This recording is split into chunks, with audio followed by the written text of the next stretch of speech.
Orar então, gente? Senhor Deus, louvado seja o teu santo nome, graças te damos mais uma vez por mais um dia, Senhor, porque tu tem nos guardado, nos dado saúde, até aqui o Senhor tem nos sustentado. Derrama sobre nós, Senhor, a tua proteção, teu sangue maravilhoso, que nos purifica de todo pecado.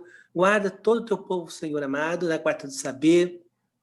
Aqueles que estão precisando de ajuda, Senhor, porque tem filhos doentes. A gente está vendo essa semana tanto pedido de oração, meu Deus, tanta gente pedindo oração. Socorre, meu Pai, que traz o socorro bem presente na angústia, Pai. Consola os corações, visita os lares, Senhor. Transforma, Senhor, maldição em bênção. Traz o teu milagre do céu, Senhor. Visita os lares, Senhor. Entra com o teu poder do teu Santo Espírito, Senhor, convertendo, Senhor, curando, salvando, Pai, em nome de Jesus. Guarda-nos e nos dá sabedoria, Senhor amado. Derrama da tua sabedoria nos corações, Pai, para que nós possamos aprender de ti, que é manso e humilde de coração, Senhor. Nós possamos também exercitar essa humildade, Senhor, quando nós estamos a te ouvir, Senhor, para que a gente possa aprender, para alcançar corações sábios, Pai, em nome de Jesus. Guarda-nos e nos abençoa esta noite, em nome de Jesus. Amém. Bom, gente, eu vou pretensiosamente falar sobre Deus, né? O assunto é quem é Deus, mas não é uma pergunta, né? Eu não coloquei como uma pergunta, eu coloquei como... Ali tá, assim, tá uma interrogação, né? Mas para a gente é mais conhecimento a respeito de Deus mesmo, né? Porque nós conhecemos a Deus, né? Ou dizemos conhecê-lo, né? Embora a gente não consiga conhecer a Deus integralmente, porque ele é infinito e nós somos finitos, mas a gente consegue compreender e conhecer Deus naquilo que ele quer ser conhecido, né? E como ele quer ser conhecido, né? Aí eu comecei aí com Atos 17, 23. Eu já aproveitei a aula toda, está em cima de versículos, não tem comentário. Raramente eu coloco comentário para ficar só em cima da palavra mesmo. Hoje eu quero fazer diferente, né? E então ali o apóstolo Paulo, quando chegou em Atenas, ele se depara com um povo muito idólatra, em que adorava vários deuses, tinha muitos deuses, um panteão de deuses, né? E ele começou a ficar angustiado, porque como é que eu vou falar do Deus verdadeiro para esse povo? Vai ser mais um Deus. Se eu falar sobre Deus para ele, o Deus que eu acredito, eles vão achar que é mais um Deus. E ali o Espírito Santo dá uma iluminação, faz com que ele consiga transmitir em Atos 17, 23, que diz assim: porque passando e eu vendo os vossos santuários, achei também um altar em que estava escrito: ao Deus desconhecido. Esse, pois que vós honrais, não o conhecendo, é o que eu vos anuncio. Então ali o apóstolo Paulo falou: esse Deus que vocês não conhecem é o que eu vou anunciar. Porque esse Deus é desconhecido porque ele mesmo pode se revelar. Ninguém pode conhecer a Deus se ele não se revelar. Porque os deuses atenienses, né, os deuses gregos e romanos, eles eram feitos por mão humana, eles eram inventados, eles eram imaginados por homens, como eles deveriam ser, e na maioria das vezes eles eram deuses humanizados que tinham os mesmos defeitos que os homens, né? E então, eles, na realidade, não conheciam quem era o Deus verdadeiro. E o apóstolo Paulo fala: olha, eu vou mostrar para vocês quem é o Deus verdadeiro e como ele se manifestou e como ele se revelou. Porque se ele não tivesse se revelado, nós nunca conseguiríamos chegar até ele, porque ele está num lugar muito elevado, ele habita num céu inacessível. Então, se ele não tivesse, não quisesse se comunicar conosco, nós jamais poderíamos se comunicar com ele. Então, ele veio até nós e se revelou à humanidade, né? E esse é o tópico 1, né? O tópico 1 diz isso. Então, eu não vou dizer quem é Deus pelo que eu acho que é Deus, mas pelo que eu ouvi Deus dizer a respeito dele mesmo, né? Então, se ele não se revelasse, o ser humano não o conheceria. E a revelação divina ela foi vindo aos poucos. Então, Deus não se revelou ao homem de maneira total, né? Ele foi se revelando aos pouquinhos para que houvesse entendimento de quem era Deus de maneira passo a passo, né? Então, no Velho Testamento, os homens de Deus do Velho Testamento, eles tinham uma revelação a respeito de Deus, né, primeira, e nós, agora, da nossa época, no Novo Testamento, nós temos uma outra revelação a respeito de Deus mais completa, né? É o mesmo Deus, mas é uma revelação mais completa. Daniel, né, o profeta Daniel, diz ali em Daniel 2,47, né, que ele fala assim: respondeu o rei a Daniel e disse: certamente o vosso Deus é Deus dos deuses e Senhor dos reis, e revelador de mistérios, pois pudestes revelar este mistério. Então ele reconheceu ali que Deus era um Deus que revelava mistérios. Só ele pode revelar os seus próprios mistérios, né? Só Deus pode vir e falar como era antes do homem ser criado, como era depois que o homem foi criado, como é o céu, como é a vida após a morte, o que acontece depois. Só quem pode revelar esses mistérios é justamente Deus, ele é que sabe, né? Então, os profetas falaram daquilo que Deus me inspirou a falar. Então foram revelando, Deus foi revelando aos pouquinhos o seu plano, né, para a humanidade através dos profetas, né?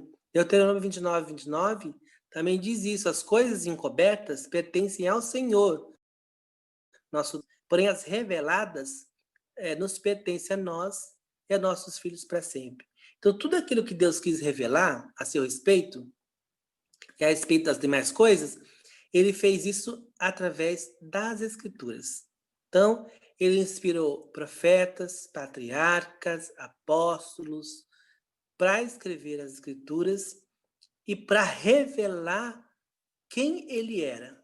Também não só quem ele era, mas o plano que ele tinha para nós. Tá? Então, essa revelação de tudo que nós deveríamos saber e que nós precisamos saber estão nas Escrituras. Então não me interessa saber coisas que não estão nas Escrituras, porque se Deus não revelou, ele não quis. É porque ele não quis. Então essa revelação, a Bíblia já é suficiente para a gente, para nos aproximar de Deus. Então não me importa o que aconteceu com Jesus dos 13 anos aos 30 anos, quando ele começou o ministério. Não me interessa saber. Seria muito legal, seria muito interessante, mas Deus achou que não devia colocar nas Escrituras. Então a gente não vai inventar nada para colocar no meio. Então a gente não vai inventar revelações que Deus não fez, que Deus não mandou, que Deus não falou. Então todas as coisas reveladas são para nós e para os nossos filhos, ou seja, para a nossa família, para a nossa geração, para as nossas gerações futuras. Tudo que está escrito nas Escrituras é revelado a respeito de Deus. É por isso que a gente conhece Deus, pelo que ele revelou nas Escrituras. O pastor estava pregando terça-feira agora, e eu estava pensando sobre isso, né? Porque ele estava falando que os espias viram, e foi enviado 12 espias lá, né? Para ver a Terra Prometida. 10 viram gigantes e 2 viram possibilidades de entrar na Terra Prometida. Agora, por que eles não viram a mesma coisa, né? Por que às vezes o crente não vê a mesma coisa? Porque eles não foi revelada a eles. Eles não, na dureza do coração, eles não viram o que Josué e Caleb viram. Porque Josué e Caleb viram o que Deus viu, o que Deus revelou no coração deles. Para eles, que eles tinham um Deus que era maior e que poderia vencer, que poderia dar vitória para eles, né? E os outros 10 não acharam que não ia conseguir, eram muito fracos e que tinha muito gigante, era uma terra muito difícil de conquistar. Então, por que às vezes a gente não vê, nós, todos nós que somos cristãos, uns veem uma coisa e outros veem outra. Por quê? porque eles não seguem aquilo que Deus revelou nas Escrituras. Então, tem muita gente que acha que o que está revelado na Escritura não é necessariamente para ele seguir. Ele não precisa seguir. Ele acha que ele tem ele pode fazer diferente, né?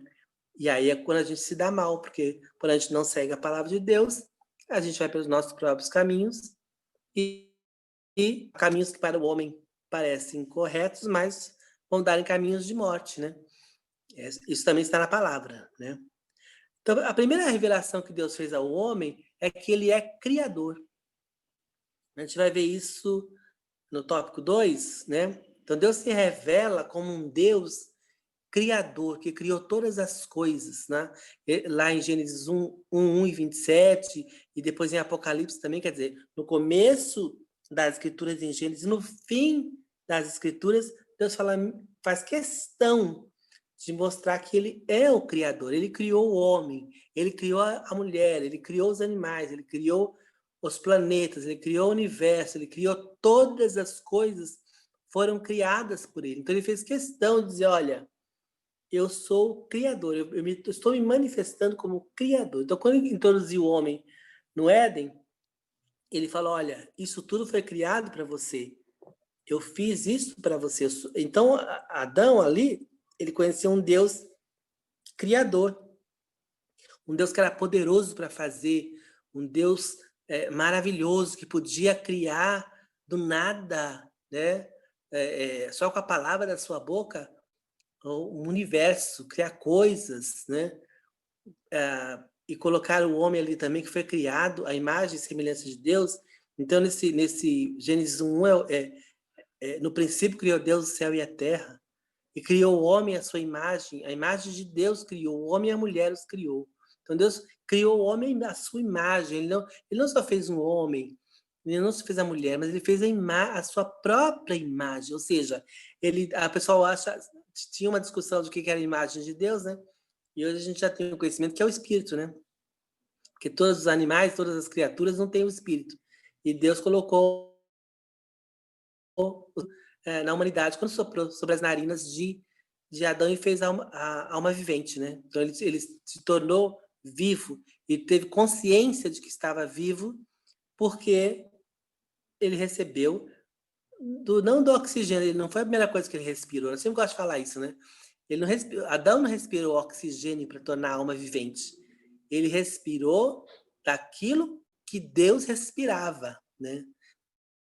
Então, quando Deus sopra sobre as narinas de Adão, ele sopra a vida do próprio Deus, que os judeus chamam de Zoe, né, que é a vida de Deus. Então, Deus sopra ali nas narinas de Adão e ele respira o fôlego de vida, o fôlego de Deus, né, o que Deus respirava.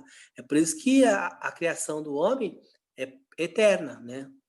Quando Deus cria o homem, ele cria para a eternidade.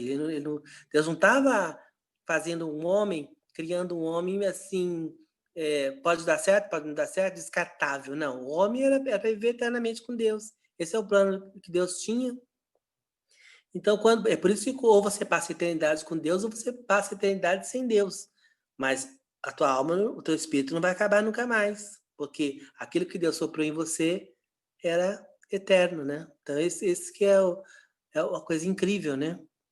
Então, e Apocalipse fala também que por isso que Deus é digno de receber toda a glória e poder, honra, porque ele criou todas as coisas, né?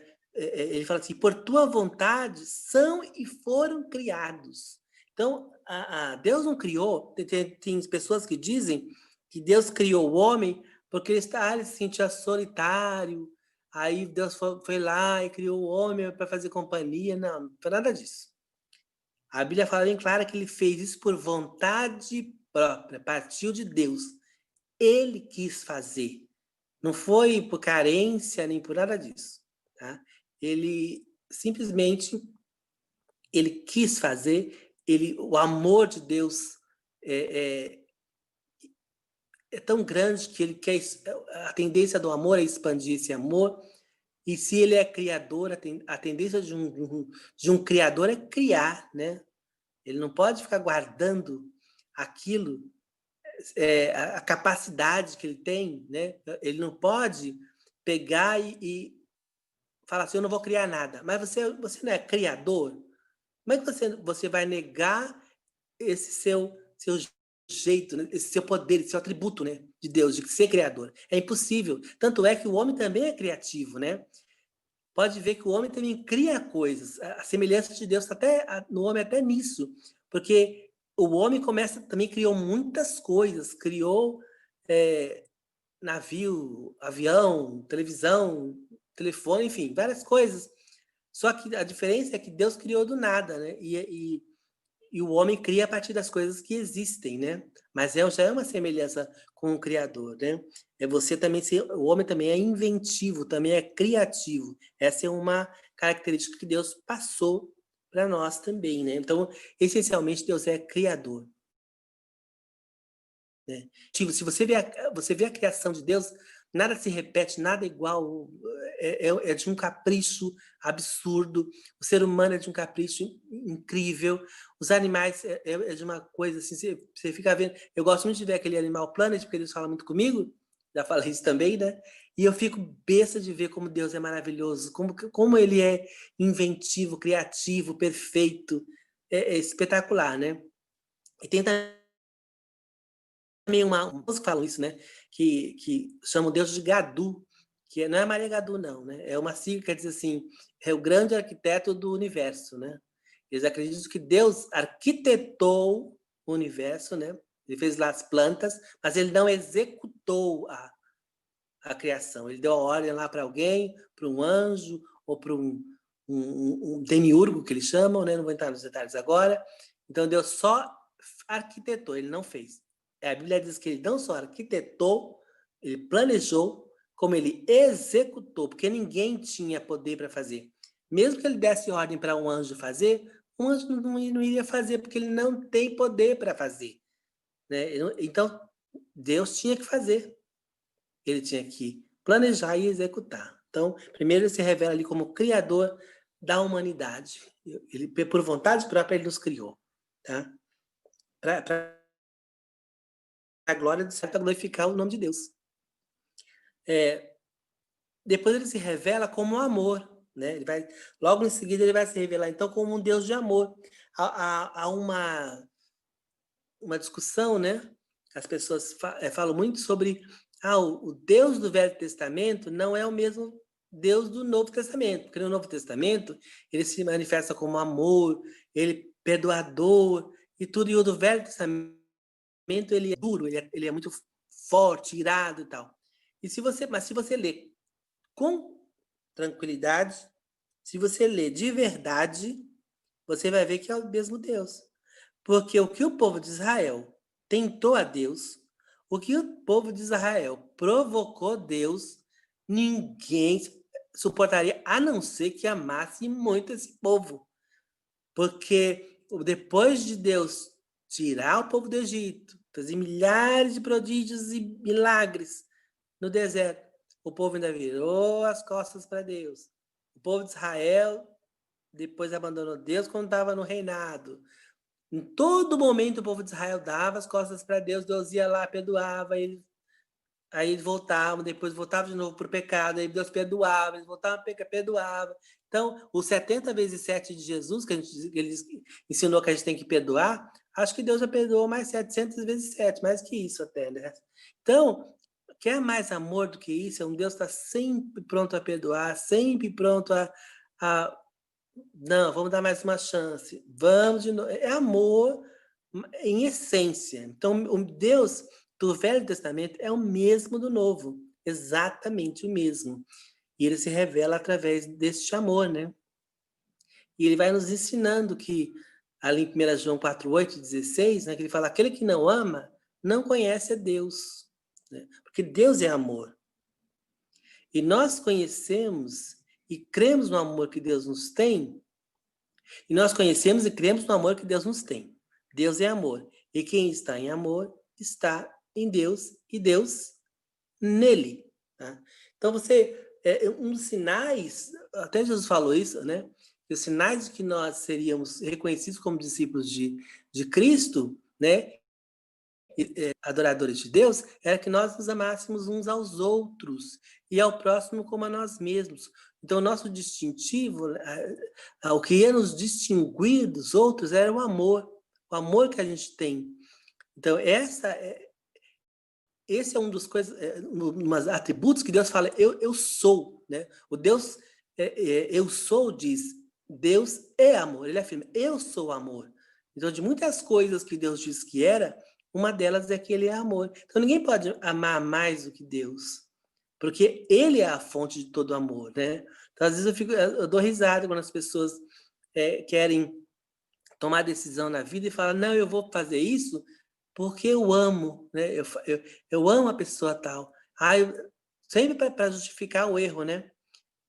Querendo dizer que se seguir o que Deus está mandando é falta de amor, né? Sendo que Deus é o próprio amor. Então, todo amor que procede vem da fonte que é Deus, né? A gente não é fonte de amor. Deus é que é, né? E tem gente que diz, eu não consigo amar, eu não Deus tem que me fazer com que eu ame, e não sei o quê. Só que em Romanos 5 diz que o amor já está derramado no nosso coração, tá? Então, se você não consegue amar, não é por falta de amor derramado no seu coração pelo Espírito Santo. Ele já nos foi dado esse amor. Então, essa justificativa não funciona, né?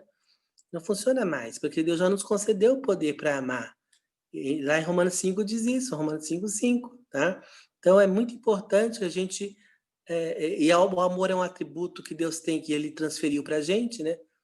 Então, a gente pode também amar pelo Espírito Santo, sim, aprender a amar o próximo como a nós mesmos e até os nossos inimigos também, que é mais difícil, né?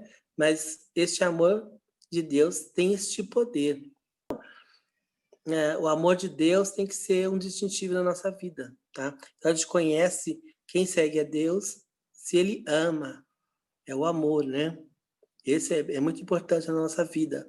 Num momento que nós estamos vivendo de tanto ódio, né? Tanta ira, tanta disputa, tanto desprezo, tantas pessoas vivendo para si mesmas, e a gente precisa fazer valer esse amor de Deus ali na prática, não só de boca, não, mas viver o amor de Deus na nossa vida. Então Deus, ele é amor e ele nos ama. Esse é o nosso Deus. Ele não um Deus irado, é um Deus que nos ama e que esse amor de Deus nos dá segurança, tranquilidade para viver ao lado de Deus, sem ter medo de ser fulminado a cada segundo, porque a gente sabe, lembra, fala, não, Deus é amor, ele me ama, apesar de mim, dos meus problemas, dos meus erros, Deus continua a me amar todos os dias. A gente tem que colocar isso na nossa cabeça, e a gente pode chegar com confiança e amar de verdade, sem trava e sem bloqueio. Amém? Hoje eu estava vendo uma piada no Facebook que falava assim, um discípulo chegava para Jesus e falava assim, Jesus, por que é que o Senhor deu duas orelhas? Né? Por que Deus fez o homem com duas orelhas se eles não te ouvem? Né? Aí Jesus fala, porque em 2020 vai ter uma pandemia. Aí o discípulo fala assim, quer dizer então que eles vão passar a te ouvir? Ele falou, não, mas eles vão precisar da orelha para segurar a máscara. Então, o amor de Deus não é... Ele nos dá o que a gente precisa. Não é porque a gente não ouve a Deus, não é porque a gente não gosta de Deus, não é porque a gente persegue a Cristo, que ele não vai amar essas pessoas, ele vai continuar amando o ser humano. Ele continua amando. A gente não entende o amor de Deus, né? Então, não adianta você dizer, eu não amo a Deus, eu não me interesso por Deus. Não importa, ele vai continuar te amando. Ele vai continuar amando os que o detestam, que os persegue. Porque Deus é amor, ele não pode se negar. É bobagem você achar que Deus vai se irar contra a humanidade e destruir a humanidade. Não, ele veio para salvar a humanidade, ele não veio para matar a humanidade, né? Então, eu achei interessante isso, né? Que ele nos dá o necessário. Quando você vê a cantora, a Whitney Houston, com aquela voz que Deus deu para ela, maravilhosa, e você fala, meu Deus do céu, Bem que podia ter dado para um cantor gospel, né?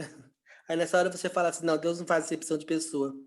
Mesmo que a pessoa use aquela voz para não cantar para ele, mesmo assim Deus deu aquela voz para dizer assim, olha, eu sou um Deus que não faço acepção de pessoa, eu dou dons aos homens.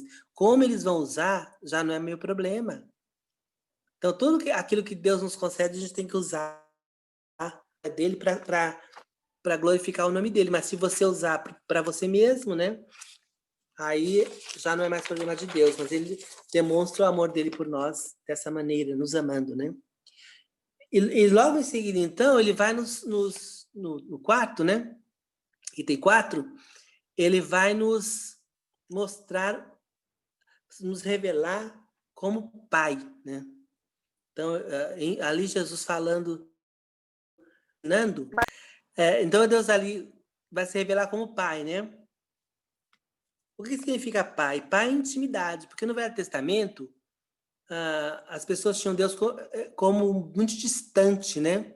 Um Deus poderoso, sentado no seu trono, longe no céu, que ninguém podia se aproximar. E Jesus fala, não, Deus não é assim. Deus é como se fosse um pai, né? E ali na oração do Pai Nosso, é por isso que chama Pai Nosso, né? Ele vai dizer, Pai Nosso que estás nos céus. Então, é impressionante, porque aí, por isso que as pessoas, os discípulos de João, falaram, né?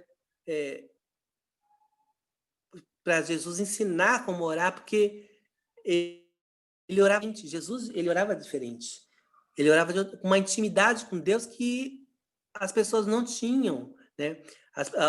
Os judeus tinham um tratamento de respeito muito profundo por Deus, mas não de intimidade. Então Deus vai se revelar como pai, o Pai Nosso, né? E no Mateus 23:9 também, ninguém na terra chame vosso Pai, porque um só é o vosso Pai, o que está no céu. Então ele fala, olha, transfere para o céu. O céu agora, o teu Pai é o do céu. Ele é o teu, que quer intimidade com você. Ele que quer estar junto de você. Ele que quer instruir, porque o pai, na cultura hebraica, é aquele que instrui o filho, caminha com o filho, ensina o filho. Ele tem intimidade com o filho. Não é aquela relação de poder ou de distância. Não é próxima, é andando. Por isso que ele fala lá, né, no Velho Testamento, está escrito, né? Para você instruir o teu filho no caminho, andando com ele, sentado. Então, todo lugar que você estiver com o teu filho, você está instruindo o teu filho. Então, Deus queria estreitar essa relação conosco, né? Não um Deus distante e longe, mas um Deus presente. E eu estava vendo essa semana a cabana, né? Novamente, eu passo a raiva. E teve, na hora que o rapaz vai na cabana, ele encontra Deus, e Deus, eu já falei aqui também, acho que na aula anterior, que Deus ele é uma mulher, e aí ele pergunta por que você veio na forma de uma mulher, né? E aí Deus fala para ele, porque você tem trauma com seu pai, a sua relação de pai é traumática, então eu vim com uma mulher, como uma coisa mais light, para você não linkar com o teu pai e não ficar traumatizado, não perpetuar o trauma, né? Só que a Bíblia não fala nada disso. E aí o tempo todo ele fica chamando aquela mulher de papai. Eu fico doido. Porque no filme todo ele fica, papai, por que você fez isso comigo? Papai, porque papai é a mulher, né? A criatura é uma mulher. Então fica uma coisa tão esquisita, tão estranha. Então Deus, ele não vai deixar, ele não vai mudar porque você quer. Ele não vai mudar por causa dos seus traumas. Ele não vai mudar porque você tem problema com teu pai. Ele não vai mudar. Isso aí é problema nosso. Os nossos traumas, os nossos problemas, os nossos pecados são nossos. Deus vai continuar se revelando como Pai. Inclusive, tem igrejas inclusivas em que, na hora que eles leem esses textos, que tem a palavra Pai, dizem mãe. Então, eles falam assim, portanto, vós orar assim, mãe nossa que está no céu. Ele não fala Pai nosso que está no céu. Né? E é uma grande bobagem, porque Deus se revela como ele é de fato.